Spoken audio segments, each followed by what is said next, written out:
एक ऋषि ने 50 शादियां एक साथ गिन, 50 महल बनाए, 50 रानियों के साथ रहने लगा, पर फिर भी खुश नहीं हुआ। ये कहानी है सौभारी ऋषि की, जो समुद्र की गहराई से निकला और दुनिया की सबसे बड़ी गलती कर बैठ। सौभारी ऋषि एक ऐसे तपस्वी थे जिन्होंने 12 साल यमुना नदी के अंदर बैठकर तपस्या की, पानी के नीचे, बिना सांस लिए, बिना हिले। उनकी तपस्या इतनी गहरी थी कि मछलियां उनके आसपास खेलते थे, कुछ भी डिस्टर्ब नहीं कर सकता था उन्हें। एक दिन बस एक पाल में सब बदल गया। सौभारी की आंख खुली और उसने देखा 2 मछलियां पानी में एक दूसरे के साथ खेल रही थीं, प्यार कर रही थीं।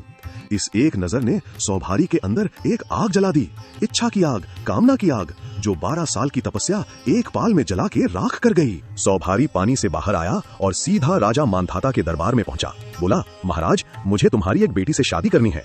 मानधाता ने देखा एक बूढ़ा, सूखा, कमजोर साधु और सोचा, मेरी कोई बेटी इससे अपनी मर्जी से नहीं चुनेगी। मानधाता ने चालाकी से कहा, मेरा नियम है कि बेटी खुद अपना पति चुनेगी। सौभारी समझ गया, कोई राजकुमारी एक बूढ़े साधु को कैसे चुनेगी। तो उसने अपनी तपस की शक्ति लगाई और एक पाल में माया रच के अपनी शक्ल बदल ली।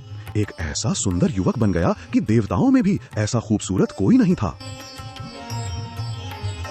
जब 50 राजकुमारियों के सामने ये सुंदर युवक गया तो सबने कहा, मुझसे शादी करो। कोई एक नहीं, कोई 2 नहीं, 50 की 50 बेटियां सौभारी को चाहने लगीं।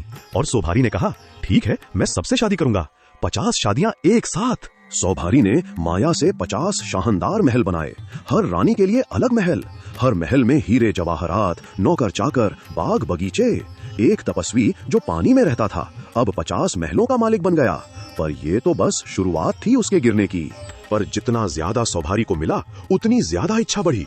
पहले एक बेटी चाहिए थी, 50 मिल गईं। अब 50 से भी मन नहीं भर रहा था।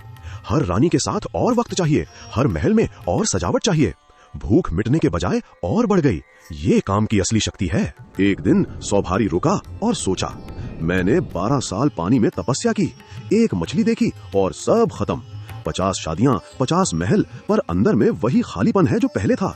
ये दौलत, ये सुंदरता, सब माया है और माया कभी मन नहीं भाती। सौभारी ने सब छोड़ दिया, 50 महल, 50 रानियां, सारी दौलत।